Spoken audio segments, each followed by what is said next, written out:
본 방송에서 제공하는 투자 정보는 투자 판단에 대한 조언입니다. 방송에서 제공하는 주식의 가치, 가격 상승 및 가격 하락에 대해서는 방송사에서 보장하지 않습니다.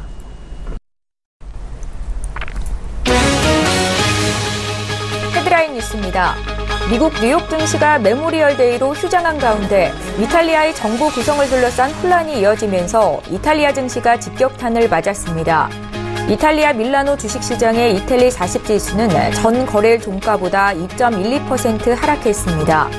스페인 증시 역시 정치적 불안 심리 확산으로 0.63% 하락했습니다.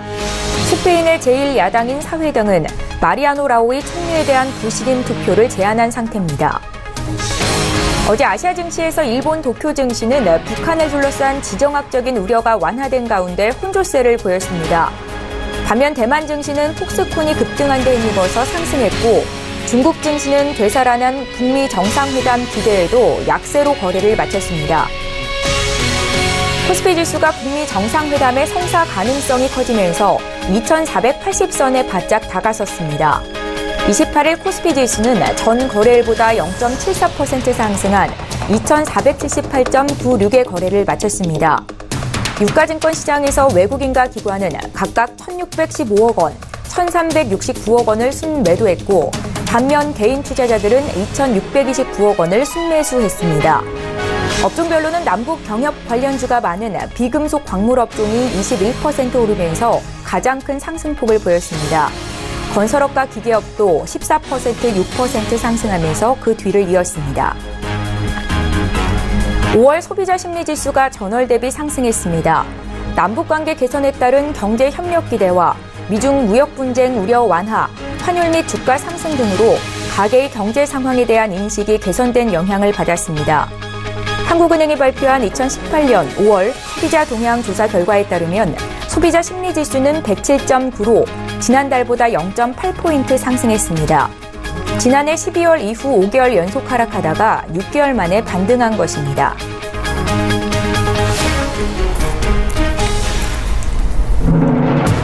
시청자 여러분 안녕하십니까? 출발 증시와이드 최은정입니다. 미국 뉴욕 증시가 메모리얼 데이를 맞아서 휴장한 가운데 간밤 유럽 증시가 이탈리아를 중심으로 급락세를 나타냈습니다. 자, 이런 가운데 어제 국내 증시는 상승세를 보였는데요.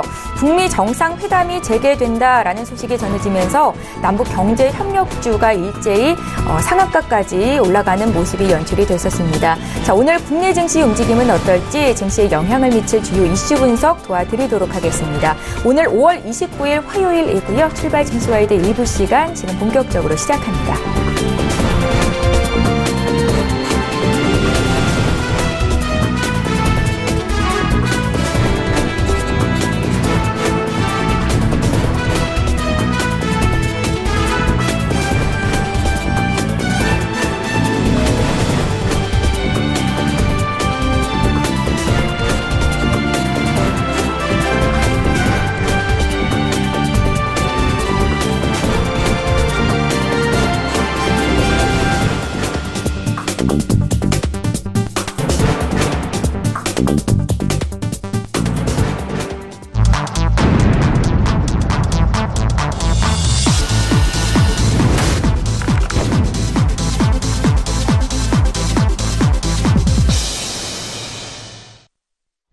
예, 시장의 중심이 되는 이슈 분석 도와드리는 시간입니다. 글로벌 시시각각 시간이고요. 오늘 신한금융투자 본점 영업부 곽상준 부지점장을 화상으로 연결해보겠습니다. 안녕하세요. 네, 안녕하십니까. 곽상준입니다. 예, 반갑습니다. 북미 정상회담의 의전 등과 관련한 이 실무 협의를 진행할 양측 대표단이 싱가포르에 잇따라 도착했다는 소식이 전해졌습니다. 북미 정상회담을 앞두고 실무 협의가 급물살을 탈 것으로 보이는데요. 관전 포인트 함께 짚어주십시오. 네, 그야말로 이제 트럼프가 우리가 그동안 계속 보아왔던 니고시에이터, 그러니까 협상가 또는 밀당 전문가라는 게 이번에도 다시 드러났습니다. 막판에 한번 뒤집기를 하고 패를 가지고 오는 그런 흐름이었죠. 이번에도 그러면서 각국의 입장이 어떤 건지 확인이 드러났다는 것이 우리 남측 입장에서는 성과가 아닐까 싶습니다. 누가 남북 간의 그 평화 또는 비핵화, 한반도의 비핵화를 좋아하고 반대하는지에 대해서 이 흐름들이 잘 보였다라는 게 국제 정세를 읽는데 굉장히 도움이 됐다라고 볼 수 있겠습니다. 지금 이제 싱가포르에서 의전을 위한 협상이 시작이 되었다는데요. 이거보다 더 중요한 것은 전일까지 판문점에서 있었던 협상의 흐름들이었습니다. 그러니까 사실 싱가포르는 안전을 위해서 어떻게 회의를 진행할 것인가는 회의 자체에 대한 오퍼레이팅을 준비하는 과정이다 이렇게 보시면 되겠어요. 그러니까 이 부분들은 실제로 회담이 이루어질 것을 감안한 움직임이다 이렇게 보시면 되겠고요. 그래서 그런 의미에서 의미가 있다라고 보면 되겠고 중요한 거는 실무 협상을 어떻게 했느냐라는 것인데 이번에 실무 협상을 판문점에서 했던 사람이 누구냐면 지금 필리핀 주미 대사죠. 미국의 필리핀 대사 성킴입니다. 근데 아시는 분은 아시겠지만 이 성킴이 누군가요? 얼마 전까지 한국에서 많이 봤죠? 한국 대사를 하던 사람입니다. 그러니까 한국 상황에 대해서 누구보다 잘 아는 인물이고 성은 김이죠. 네, 김치성을 가진 한국계 미국인입니다. 그러니까 이 한반도 문제를 아주 잘 아는 사람이 지금 북한과 협상을 했다는 것이고 북한의 협상 파트너도 최선희, 네, 그 실무 최고위자가 나와서 협상을 했다라는 것이죠. 여기에 의미가 있습니다. 그렇다면 상당히 많은 진전이 이루어지고 있는 것이고 그러면 얼마 전까지만 해도 즉 지난 주말까지만 해도 회담 불성립에 대한 한반도 리스크를 걱정하던 게 또다시 한번 뒤집히면서 이제 이렇게 되면 6월 12일에 회담이 개최될 가능성은 매우 높아진 것이다 라고 볼 수가 있겠습니다.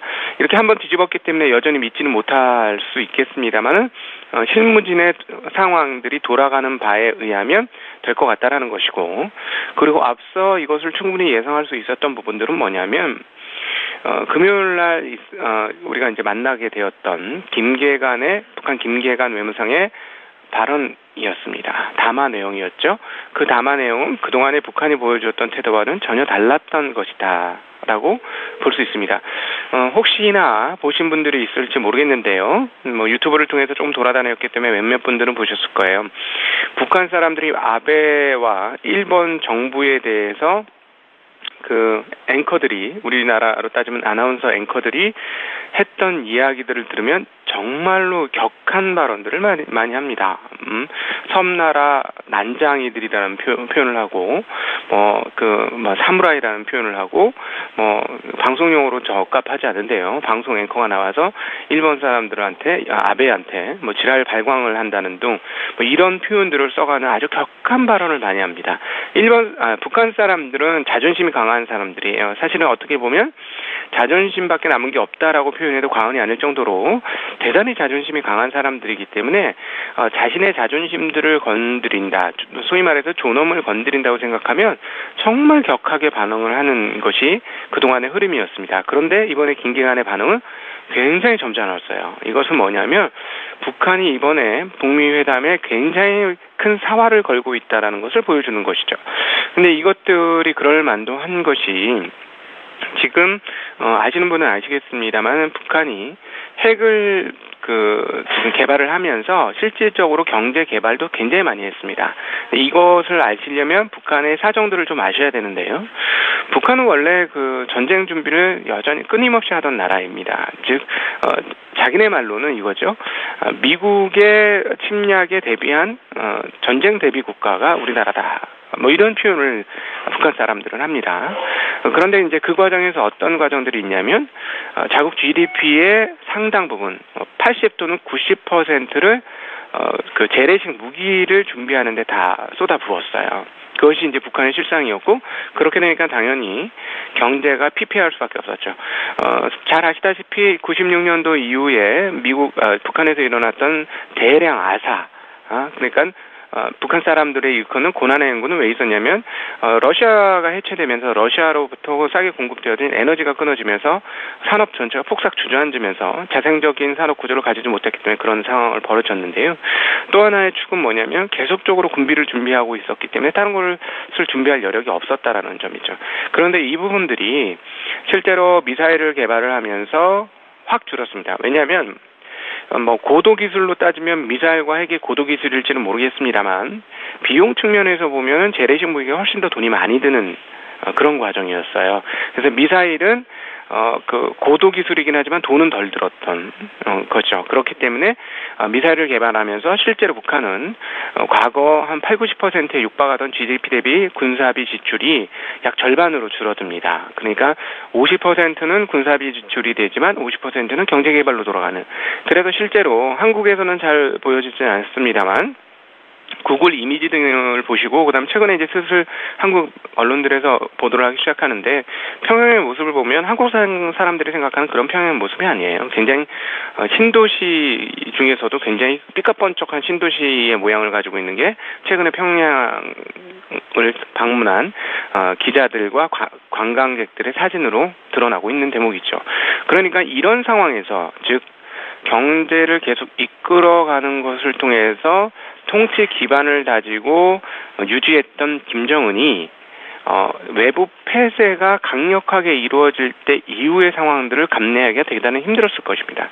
그런 측면에서 보면 북한은 인정하고 싶진 않을 수 있겠습니다만 미국의 대북 봉쇄 전략이 일부는 분명히 통한 것이다. 라고도 볼 수 있겠습니다. 그러니까 지금 현재 북한이 저렇게 과거하고는 다르게 미국에 대해서 유화적인 태도를 취한 것은 결국은 현재 북한의 실상과 연결이 되어 있다라는 것이죠. 그렇다면 우리가 여기서 연장선에서 생각할 수 있는 부분은 뭐냐면 이번 북미 회담은 상당 부분 성과가 있을 가능성이 높다라는 것이고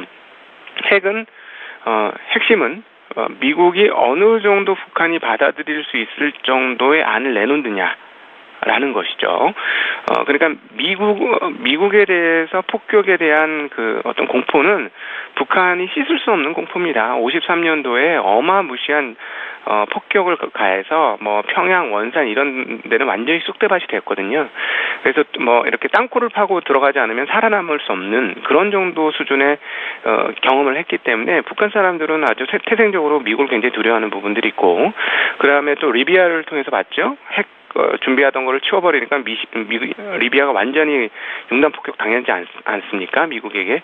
이런 것들을 굉장히 두려워하기 때문에 미국이 얼마나 이것들을 불식시키면서 그 북한의 핵을 해체할 수 있는 그런 과정으로 진행할 수 있을지가 관건인데 지금까지 분위기로 봐서는 생각했던 것보다 진전 속도가 조금 더 빠를 수도 있다라는 거 감안하셔야 될 것 같고 그것이 어제 한국 시장의 그 인식이 본격화되면서 시장에 반영된 것이다 이렇게 보여지고요.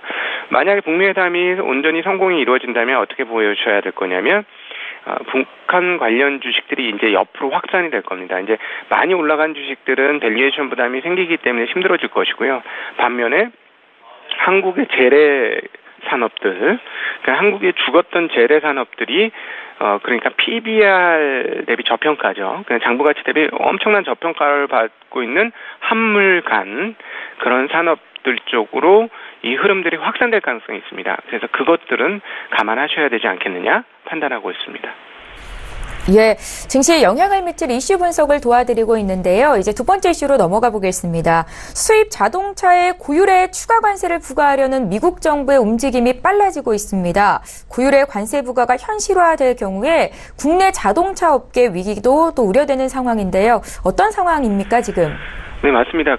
지금 한국에서 이제 미국 공장들 많이 지었고요. 미국 공장에서 자동차 많이 생산을 하고 있습니다만, 미국에 판매하는 자동차는 그것만으로 다 소화가 안 되죠. 그래서 한국에서 상당 부분의 자동차가 미국으로 가고 있고, 또 하나는 뭐 이제 모듈 부품들도 관세를 붙일 가능성이 지금 높기 때문에 그렇게 되면 굉장히 큰 타격을 입게 됩니다. 그래서 실질적으로 나온 얘기로는 만약 25% 관세를 때리면은 거의 뭐 수출 포기해야 되는 상황 아니냐라고까지 얘기가 나오기 때문에 최근에 자동차 업종 전반적으로 밸류에이션이 그렇게 낮음에도 불구하고 이보다 어떻게 더 쌀 수 있느냐라는 생각이 들음에도 불구하고 주가 흐름들이 나쁜 것이 바로 이런 점들을 반영하고 있다는 것이죠.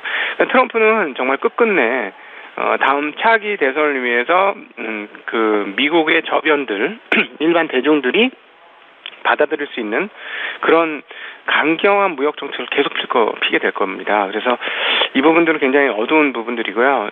우리의 그 통상전략본부에서 과연 이 부분들을 어떻게 해소시킬지가 관건입니다. 그러니까 사실은 뭐 FTA도 완전히 무력화되는 거 아닙니까? 그러면 말도 안 되는 일들을 자기 마음대로 진행을 하고 있는 것인데요. 정말 불공평하고 강자의 힘으로 그냥 억누르는 거나 마찬가지인데 사실 이 부분들은 단기적으로 계속 시장의 압박으로 남아있을 것으로 보여지고 통상전략본부 등에서 어떻게 이것들을 톤다운 시키는지 여부를 앞으로 좀 지켜봐야 되지 않겠느냐. 그때까지는 조금 어렵고 밸류에이션이 너무 낮아서 하락의 폭은 제한이 있겠습니다만 당분간은 좋지 않을 것이고 만약에 잘 해결된다면 너무 낮은 밸류에이션이기 때문에 반등폭도 상당폭 될 수 있다는 점도 같이 기억하시면서 이 사태를 추이를 지켜보셔야 할 것 같습니다.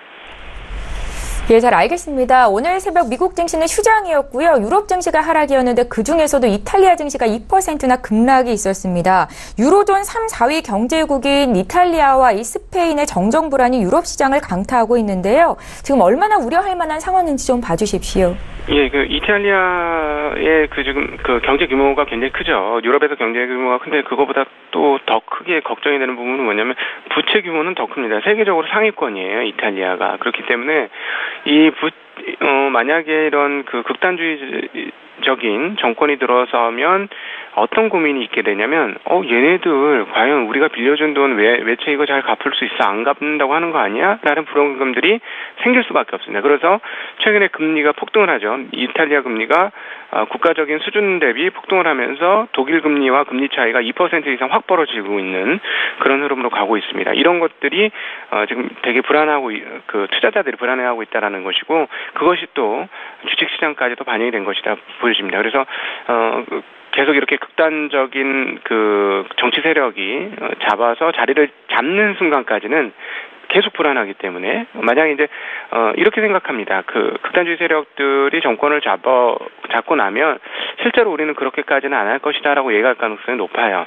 그럼에도 불구하고 얘들이 무슨 짓을 어떻게 할 거야라고 금융 투자 자들은 생각할 수 있습니다. 그래서 그 과정까지는 조금 어려운 국면들이 있을 것이고 사실 굉장히 잔잔했어요. 6월 달에 미국의 금리 인상을 하고 나면 추가적으로 미국이 금리 인상할 것은 올해 내에 한 번 정도라면 이제 금융 쪽으로 큰 문제는 없을 것이고 또 하나 그렇게 되면 우리가 예상하는 바는 그동안에 1월 달 이후로 나타났던 달러 강세가 멈추면서 신흥국과 위험자산 가격이 굉장히 좋아질 것이다라고 예상을 했는데 이탈리아가 유럽발 문제를 일으킬 가능성이 점점 커지고 있는 겁니다. 이 부분도 뉴스들을 주시해야 될 상황이다 이렇게 판단하고 있습니다.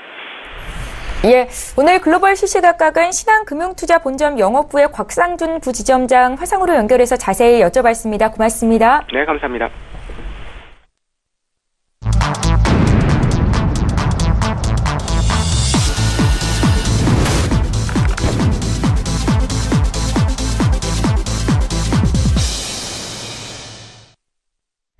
예, 이번에는 국내 시장 쟁점을 구체적으로 보겠습니다. 라이브 이슈타임 시간이고요. 오늘 화요일이죠. SK증권 영업부 PIB센터의 이재강 이사 화상으로 연결합니다. 이사님 안녕하세요. 네, 안녕하십니까.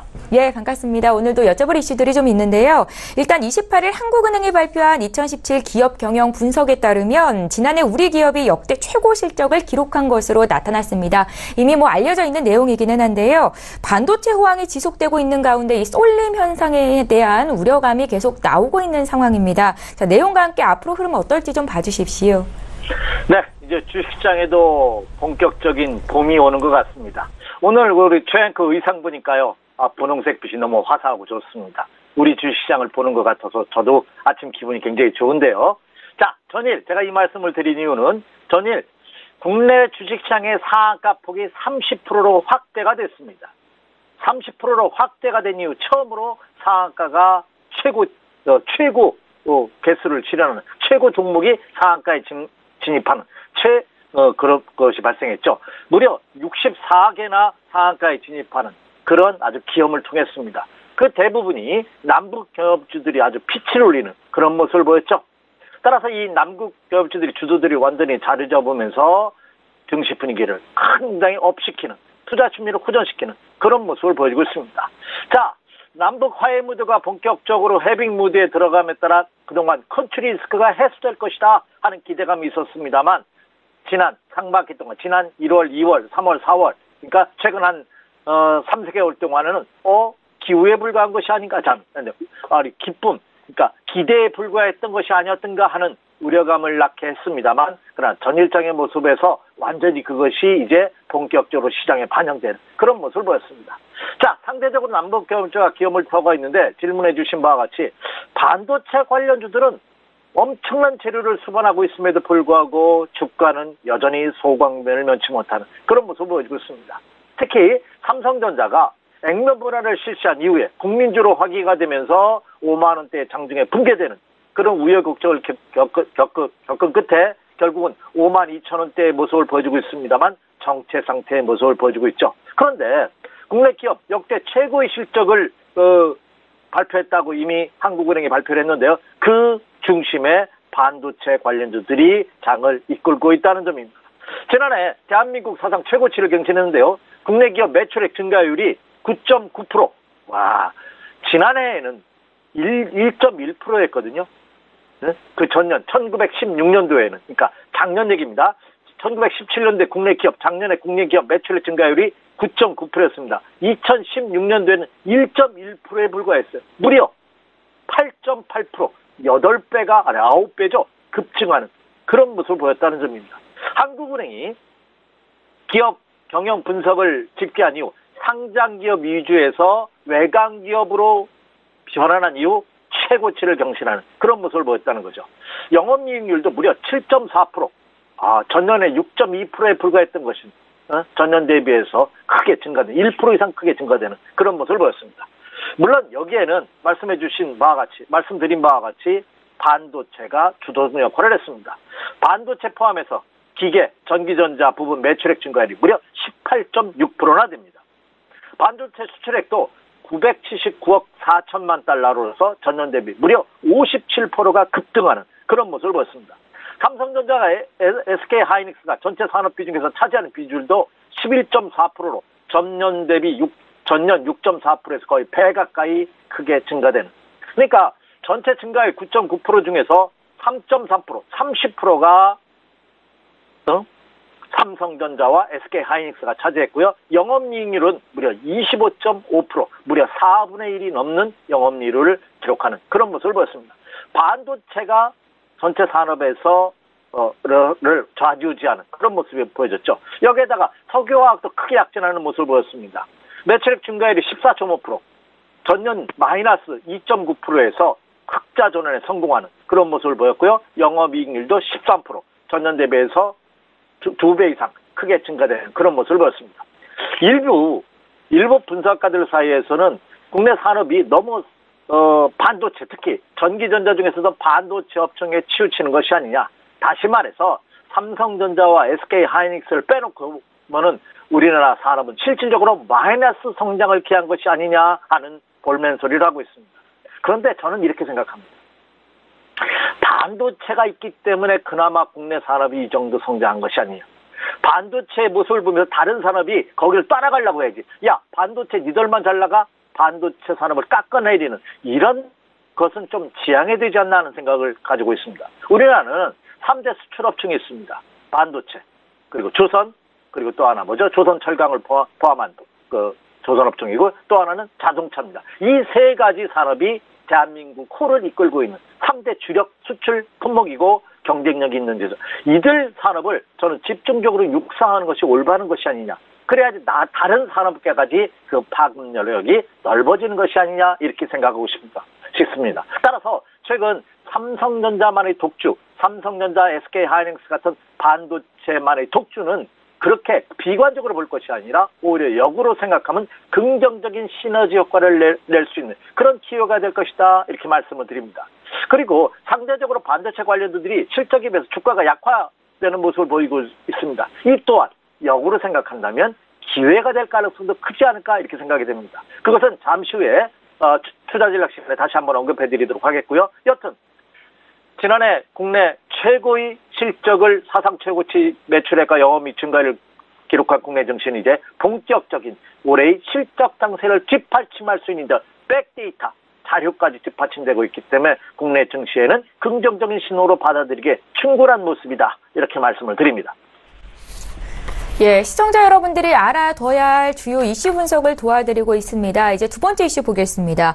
지난달에 벌어진 삼성증권의 112조 원대 유령주 배당 유통 사태에 금융위원회가 공매도 폐지 대신 이 제도 보완 방안을 내놨습니다. 개인 투자자들의 공매도 가능 종목을 늘려서 문턱을 낮추겠다라는 건데요. 시장 형평성 논란을 좀 해소시킬 수 있을지 내용 봐주십시오. 예. 이제 대한민국도 이제 점점 더 좋아지는 것으로 저는 생각합니다. 이런 문제도 이미 어제 오늘 불거진 것이 아니라 예전부터 회자가 되고 제기가 됐었는데 이번 삼성증권 사태로 인해서 본격적으로 부각된 모습이 아닌가 생각이 됩니다. 이미 벌써부터 고쳐져야 할 제도였죠. 사실 그동안 국내 기관과 외국인 투자가들, 소위 말하는 큰 선생들에 비해서 우리 개미군단들이 취할 수 있는 액션이 너무 위축된 것이 사실이었습니다. 이것이 이번 기회로 개선될 조짐을 보이고 있고 그 첫 발을 내디딘 것이 아닌가 생각이 됩니다. 삼성증권 사태로 인해서 공매도를 폐지해야 되는 것이 아니냐 하는 의견들이 많이 제기됐다고 합니다. 그러나 그 공매도 폐지 이론을 제기한 분들도 폐지가 되면 안 된다는 의견도 일말에 있지 않나 생각이 됩니다. 왜냐하면 상품의 다양성, 투자의 다양성 측면에서 본다면 공매도도 하나의 투자 전략으로 활용하기에 좋은 제도다는 점입니다.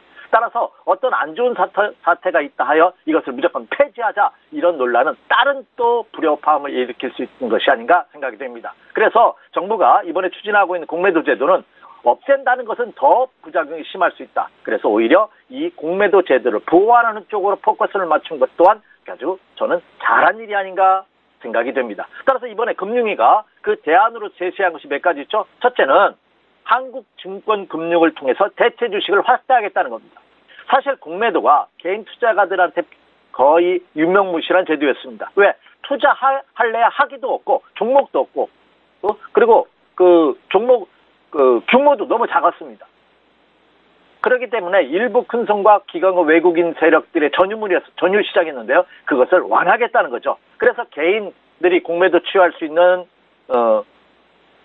종목도 확대하고 그리고 투자 제한도 완화하겠다는 것이 금융위의 이번에 대안입니다. 그래서 증권금융이 담보로 보유자들한테 동의를 얻고요. 그리고 계좌 수가 100개 이상에 한정될 것을 더 완화하면서 개인 투자가들도 적극적으로 공매도 투자를 할 수 있게 제도를 완화하겠다는 겁니다. 물론 첫술에 배부를 수는 없겠죠. 하지만 그 시발점 첫 발을 띄었다는 데 그 의미가 있고 앞으로 계속해서 제도가 개선된다면 단순히 공매도로 인한 이번 삼성증권과의 그런 사태는 없어질 가능성이 굉장히 높고 그리고 일방적으로 기관과 외국인 투자가들이 휩쓸리던 공매도 시장도 개인 투자가들의 비중이 증대로 인해서 공평한 시장, 안정된 시장 그리고 정확한 긍정적인 시장으로 자리매김할 가능성이 높다. 이 또한 증권제도 측면에서 본다면 증권업에 종사하고 있는 한 사람으로서 굉장히 긍정적인 방향이 아닌가 이렇게 예상이 됩니다. 예, 이제 세 번째 이슈로 넘어가 보겠습니다. 앞서 남북 경협주들 어제장에서 무더기 상한가를 기록한 것 특징적이었다라고 말씀을 하셨는데 이게 개인들의 힘이었지 않나 싶습니다.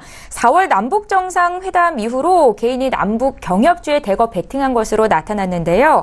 신용 융자를 바탕으로 한 강한 수급력으로 남북 경협주를 증시 주도주로 끌어올렸다라는 평가도 받고 있습니다. 개인 투자자들의 힘이 더욱더 강해질 수 있을 것이라고 보시는지 의견 좀 들어볼까요? 사실 이제 전체 국내 시장에서 차지하는 비중을 보면 개인 투자가들이 많기는 많습니다. 근데 그 개인 투자가들이 어떤 단합된 힘을 발휘하지 못하고 너무 근시안적으로 투자하다 보니까 그리고 정보력도 약하고요. 그리고 조직적인 힘도 강하지 못하죠. 그러다 보니까 기관과 외국인 투자가들의 그동안 사실 이런 표현을 써도 되는지 모르겠습니다. 바비디였던 것이 사실이죠. 근데 그것이 이제 서서히 바뀌지 않을까 생각이 됩니다. 저는 그 원동력은 저는 여기서 찾고 싶습니다. 예전과 다르게 이제 개인 투자가들의 분석력도, 증시를 보는, 그리고 시장을 분석하는, 종목을 분석하는 분석력도 엄청나게 강해지지 않았나. 이제 웬만한 펀드 매니저 이상의 지능과 노하우를 갖춘 개인 투자가들이 많다는 점입니다. 그리고 또 하나는 기관과 외국인 투자가들의 베팅이 좀 주춤한, 올해 들어서 감소한 그런 측면도 있지 않나 생각이 되고요. 또 하나는 부동산 규제로 인해서 시중의 유동성 자금들이 대거 증시로 유입되었고 그리고 이번에 대중국 화해 무드 그리고 남북 화해 무드 그리고 미국과 중국과 뭐 이런 강대일권의 무역 분쟁 이런 것들이 해소의 실마리를 보임에 따라 또 자금들이 대거 증시로 유입한 그런 힘이 아닌가 이렇게 생각이 됩니다. 여튼 어제 남북 경협주들이 장을 이끌면서 30%로 상한가 폭이 확대된 이후 최대의 상한가를 기록했죠. 무려 코스피가 36개, 코스닥이 28개가 상한가에 진입하는 신기록, 새로운 기록을 창출하는 그런 모습을 보였습니다. 그중에서 말씀드린 바와 같이 남북 경협주들이 대거 상한가에 진입했죠. 특히 현대자가 붙은 기업들은 일제히 상한가에 진입하는 그런 모습을 보였습니다. 현대건설, 현대로템, 현대엘리베이터, 이런 종목군, 현대시멘트, 이런 종목군들이 대거 상한가에 진입했고요. 그리고 쌍용양회, 남해학, 성신양회, 그리고 삼표시멘트 같은 시멘트 관련주들, 그리고 아난티, 에스코마이스터, 조선선제 같은 이게 철도, 차량 관련주들, 이런 종목군들이 크게 상승하는 그런 모습을 보였습니다. 상한가에 진입하지는 못했습니다만 남북경협주의 대명사인 철강 관련주도 큰 폭의 상승을 실현하는 그런 모습을 보이면서 개인 투자가들이 매수한 종목군들이 대거 상한가에 진입하는 그런 기염을 토했기 때문에 이제 개인 투자가들의 힘이 강해진 것이 아닌가 하는 일부 언론의 뉴스 보도서 있었던 것이 사실이다 이렇게 말씀을 드립니다. 다만 이것은 말씀드린 바와 같이 그만큼 민감하고 능동적으로 개인 투자가들이 대처한 효과가 아닌가 생각이 됩니다. 물론 지금은 상한가 폭이 30%입니다. 30%라는 것은 어마어마합니다. 많은 펀드 매니저들이랑 많은 수조 원의, 수십조 원의 자금을 이용하는 펀드 매니저도 연간 수익률이 30%가 넘는다? 이거는 베스트 애널리스트입니다. 표창을 줍니다. 그런데 하루에 상한가 폭이 30%까지 진입한다. 이거는 너무 급히 간 영향이 크다. 오늘은 어제의 상한폭에서 상당폭 줄어들 가능성이 굉장히 높습니다. 과유불급이라고 했거든요. 과유불급. 그렇죠. 너무 강한 것은 없으니만 못하다 하는 것이죠. 그래서 그 템포를 조절하는 것은 테크닉한 면은 있겠지만 어쨌든 이 남극 경협주들이 주도주로 부각한 거면은 틀림없는 사실이다 이렇게 말씀을 드립니다. 자, 남북 경협주들이 개인 투자가들이 매수가 집중되면서 대거 상한가에 진입을 했습니다. 특히 지난 4월 26일 이후 본격적인 남북 경협 협상이 시작되는 초창기 4월 26일 이후에 개인 투자가들이 매수한 종목을 보면은요, 삼성전자는 가장 많이 매수를 했습니다. 사실 1조 1,420억 원. 그러나 2위는 현대건설, 3위는 현대로템 무려 5,086억 원, 2,600억 원 이상 매수했고요. 그리고 현대엘리베이터 1,176원, 그리고 삼표시멘트, 남해학, 쌍용양회 등을 개인 투자가들이 집중적으로 매수하는 그런 모습을 보였다는 점입니다. 따라서 이로 인해서 개인 투자가들 힘이 강대해진 것이 아니냐 하는 그런 의견들도 제시되고 있는데, 힘이 강해졌다기보다는 말씀드렸던 대로 분석력이 더 크게 향상됐다는 점, 그리고 기관과 외국인들이 주춤거리는 인사에 개인 투자가들 비중이 좀 늘었다는 점, 그리고 자금이 증시로 대거 유입된 그런 증거가 아닌가 이렇게 생각이 됩니다. 물론 반면에 개인 투자가들의 IT 종목에 대해서는 집중적으로 매도를 했습니다. 삼성전자는 액면 분할로 인해서 매수를 보였지만 SK 하이닉스를 1조 원 이상 매도했고요. 삼성 SDI를 무려 2,500억 매도, 삼성전기 2,100억 원 매도도 하는 등 IT와 전기전자 관련주들 개인 투자자들을 집중적으로 매도했다는 점입니다. 근데 그 물량을 누가 받았냐? 외국인 투자가들이 모조리 매수하는 그런 모습을 보였습니다. 지난 4개월 동안 외국인 투자가들은 5조 원 가까이 국내 시장에서 매도를 보였습니다. 이거 굉장히 중요한 얘기입니다. 외국인 투자가들이 지난 1월달 이후 2, 3, 4, 5월 아직 5월이 마감되진 않았습니다만 이 4개월간 매도한 규모가 4조 6천억 원이 넘습니다. 순매도 규모.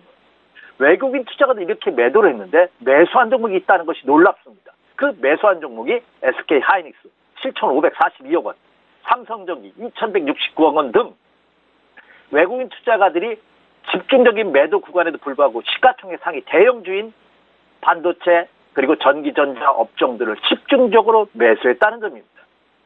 반면에 외국인 투자가들, 개인 투자가들이 많이 매수한 현대건설이라든지 현대차, 현대로템을 집중적으로 매도하는 그런 모습을 보였습니다. 자, 그렇다면 이제 일부 말하기 좋아하는 사람들은 누가 싸워서 이길 것이 하는 것을 지금 논란을 벌이고 있는데 저는 그것이 중요한 것이 아니라고 봅니다. 저는 외국인 투자가들의 IT를 집중적으로 매수했다? 그럼 올 상반기는 아니더라도 2, 3분 이후에는 여름에는 이 IT들이 주도할 가능성도 있다. 이렇게 저는 역으로 생각하고 있습니다. 그래서 그렇다고 본다면 국내 시장은 전반적으로 좋아질 가능성이 높다. 이렇게 말씀을 드립니다. 예, 시간이 벌써 이렇게 됐는데요. 이재강 이사님 목요일 이 시간에 다시 연락드리도록 하겠습니다. SK증권 영업부 PIB센터의 이재강 이사와 함께했습니다. 오늘 말씀 잘 들었습니다. 네, 감사합니다.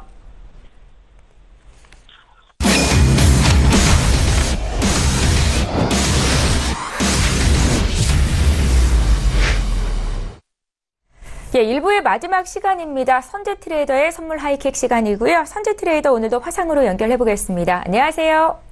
네, 안녕하십니까. 예, 네. 이 시간 기다리시는 분들 참 많으신데 먼저 국내 선물 시장 투자 전략부터 여쭤볼게요. 네, 우선 어제는 318.70대 지지력의 매수 배팅에 320 지수 저항 보고 두 번의 매수에 걸쳐서 한 1.5%만 챙기고 마무리를 했었습니다. 자, 오늘은 어제와 같은 전략으로 317 지수 지지력에, 정확히는 317.70 지지력 예상하고 있고요. 저항값은 318.70, 그 다음에 317.70 두 자리 있다고 보고 있고요. 오늘 또한 320 지수 안착하는지 여부에 주목하겠다. 이렇게 말씀드리겠습니다. 초보분들은 317.70까지 밀리는 거 기다리시고요. 혹은 320 지수를 안착한 이후에 추가적인 매수를 보시라. 이렇게 말씀드리고 싶습니다. 가장 중요한 건 320 지수를 돌파 안착하느냐고요. 우선은 목표는 326 지수까지 가능성을 연다. 대신 우선 320 지수를 안착을 못하게 된다면 약수익 구간에서 약수익을 하셔야 되기 때문에 마중 나가는 매매보다는 우선 눌림목을 좀 더 보시라. 그래서 317.70 자리 지지력을 확인하시고 눌림 매수로 임하시라 말씀드리겠고요. 그러면 예상 지지력은 전반적으로 317 지수, 그 다음에 예상 목표, 예상 저항 1차는 320, 그 다음에 2차는 326 지수 드리겠습니다. 이상입니다. 예, 잘 알겠습니다. 이어서 해외 선물 시장 투자 전략도 여쭤볼까요? 네, 우선 어제 달러 인덱스 매도 쪽으로 무너지는 걸 봤었고요. 93.820대, 그 다음에 93.60대까지를 봤었는데, 얘네들이 무너지다 전반적으로 이 변동성을 위쪽으로 가져가는 모습들이었습니다. 그래서 어제 예상했던 변동성에서 약간 부족하면서 되돌린 모습들 보였었고요. 그래서 오전 중에 배팅을 했었다가 이 고가를 넘어가지 못해서 익절을 시켜버리는 매매를 하게 되었습니다. 한마디로 수익을 다 내지 못하고 일부만 챙겼다는 이야기죠. 자, 그 이후에 매도로 밀린 아이들은 무너질 가능성이 높죠. 우선은 아래 하단부 지지력들을 깨고 아랫구가 내려와 있는 모습들입니다. 우선 저항을 두고 있고요. 자, 그렇다면 추가적인 매도 가능성이 있기 때문에 달러가 좀 강할 가능성이 높습니다. 자, 그렇다면 우선은 보합권 매매 전략이 유효하겠다고 말씀을 드리겠고요. 아직 움직임들이 작은 데다가 어제 미장이 휴장이었기 때문에 어제 미장이 휴장인 상태에서 방향성을 추가적으로 나타내지 않았기 때문에 얘네들은 아시아 유로장 좀 더 방향성을 명확하게 지켜볼 필요가 있다, 이렇게 말씀드리겠습니다. 그래서 해외 선물 쪽은 전반적으로 보합권 매매 전략을 유효하겠다 말씀드리고요. 달러 인덱스 94지수 지지력들 주목하시라 다시 한번 언급드리겠습니다. 자, 우선은 유로는 1.16200대 저가를 다시 한번 확인하는지를 테스트하는 걸 봐야 될 것 같고요. 그 다음에 1.16900까지 열면서 얘네들 보합권 매매 전략까지 우선은 예상을 하고 싸울 생각입니다. 한반도로 얘네들이 어제 그림들이 무너졌기 때문에 추가적으로 이 자리에서 무너뜨려서 저가를 낮추는지를 확인을 해야 될 필요가 있다. 한마디로 짧은 손절을 잡고 얘네들 매도 배팅에 저가를 낮추는지 보고 저가를 낮추지 못하면 익절하고 다시 관망하는 모습들 그런 전략들이 좀 필요하겠죠. 그래서 윗구간 휩쓸어난 만큼 아랫구간도 충분히 오차만 두고 다시 보합권으로 돌아갈 수도 있는 모습이기 때문에 긴 파동보다는 짧은 파동에 익절을 잡고 홀딩하는 전략들이 필요할 거라고 보이고요. 해외 선물 쪽은 전반적으로 파동이 아직 크지 않기 때문에 아마 단파동에 익절 잡고 매매하는 습관들 들이셔야 될 거다. 이렇게 말씀드리겠습니다. 자, 크루드오일입니다. 크루드오일 64.50대 큰 그림들 그대로 지지력들 아래 지지력대 그대로 둘 생각이고요. 그 다음에 68.50대 저항을 둘 생각입니다. 왜 그래야 되는지는 리딩 시에 지속적으로 말씀을 드리고 있고 톡스타를 통해서도 언급을 드리고 있기 때문에 얘네들 구간들 최대 저항은 그대로 둘 생각이고요. 그 다음에 중간에서의 단타 구간들 설정은 여러분들이 좀 더 작은 그림들 설정하셔서 매매에 임하시는 게 좋겠다. 아마도 얘도 똑같겠죠. 긴파동보다는 스캘퍼 분들이나 초보분들은 이절 잡고 홀딩하는 전략들을 세우시는 게 좋겠고요. 그 다음에 롱포의 시작은 매도는 68.50대, 그 다음에 매수는 64.50대부터 시작을 하셔야지 어떤 그림이 나오더라도 큰 무리 없이 수익을 주는 구조로 나올 수 있을 거다. 이렇게 예상을 하고 있습니다. 자, 그 다음에 골드입니다. 전반적으로 어제 다 짧은 구간 단타만 보고 마무리를 지었었고요. 특히나 골드 같은 경우는 어제 하단부들 1295 지수의 보합권 매매 전략을 시작을 했었죠. 어제 매도를 끝을 보고 다시 보합을 본다고 말씀드렸습니다. 그래서 골드도 다른 종목들과 마찬가지로 굉장히 짧은 구간들, 길지 않는 구간들 한 계약당 4-50만 원의 수익으로 마감한 상태였고요. 최대치는 이제 50만 원권 내에서 한마디로 50픽 내외에서 움직이고 있다는 거죠. 여전히 오늘 보합권 매매 전략들 그대로 펼칠 생각이고요. 위아래 상단부 하단부 찍은 다음에 중심 자리에 놓여있기 때문에 여전히 시장은 갈팡질팡하는 보합권 매매 전략이다. 한마디로 비인기 종목들이 보합을 지킨다는 거는 달러 인덱스나 아니면 추가적인 이슈를 기다리고 있다는 거겠죠.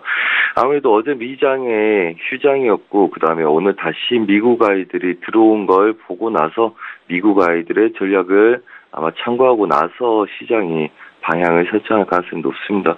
하기 때문에 오늘 적극적인 배팅보다는 좀 보합권 매매 전략에서 약수익을 올리는 보합 관망 매매 전략이 유효하겠다. 그 이후에 오늘 미장부터 다시금 방향성을 띄는 걸 좀 더 확인하시고 매매 전략을 꾸리신다면 오히려 무모하게 보합권 내에서 물리는 매매는 없을 거다 이렇게 말씀드리겠습니다.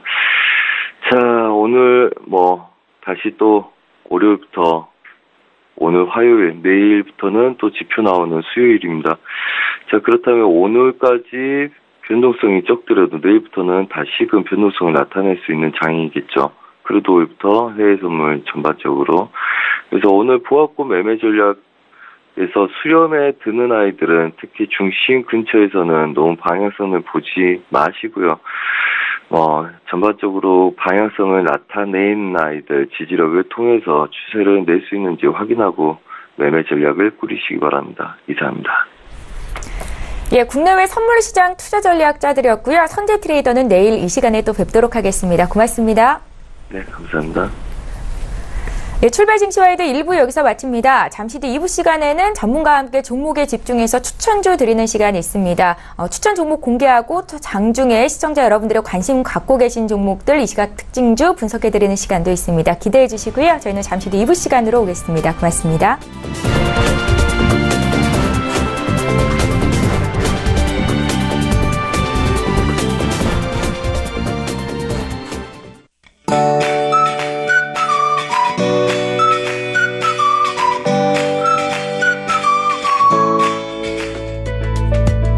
안녕하세요. K웨더 라이프스타일 예보 최씨입니다. 어제는 여름같이 더웠죠? 서울의 낮 기온 29.1도까지나 올랐습니다. 오늘은 25도가 예상되면서 중북부 지방으로는 더위가 주춤하겠는데요. 다만 충청 이남 지방으로는 더 더워질 것으로 보입니다. 광주가 29도 등으로 30도 안팎까지 오르겠습니다. 어제보다 높은 기온에 더욱 더워지겠습니다. 한편 중부와 경북 북부 내륙으로는 소나기가 오는 곳이 있겠습니다. 양은 5에서 30mm가 예상되고요. 소나기가 지나는 동안 돌풍을 동반한 천둥 번개가 치는 곳이 있겠고 산간 지역으로는 우박이 떨어지는 곳도 있겠습니다. 이 소나기는 오후 한때 내리겠습니다. 중부와 경북 북부 내륙의 오후 한때 소나기가 지날 때를 제외하고는 전국이 고기압 가장자리에서 구름만 많겠습니다. 다음은 자세한 지역별 오늘 날씨를 나절 예보를 통해서 살펴보겠습니다. 중부지방 오후 한때 소나기가 오겠습니다. 중북부로는 한낮 기온 서울 25도 등으로 더위는 주춤하겠고 충청도는 더위가 계속되겠습니다. 오전까지는 미세먼지 농도가 높게 오르는 곳이 많겠고요. 동해안 지방 낮 기온은 울진 21도 등으로 낮을 것으로 보입니다. 경북 북부 내륙은 오후 한때 소나기가 오는 곳이 있겠고요. 남부지방 한낮에 광주와 대구 29도로 7월 중순에 해당하는 여름 더위가 예상됩니다. 서해상으로는 소나기가 올 때가 있겠고요. 물결도 다소 높게 일겠습니다. 이번 주 대부분 지방이 구름만 다소 지나겠고 주 후반으로 갈수록 점점 더 더워질 전망입니다. 날씨였습니다.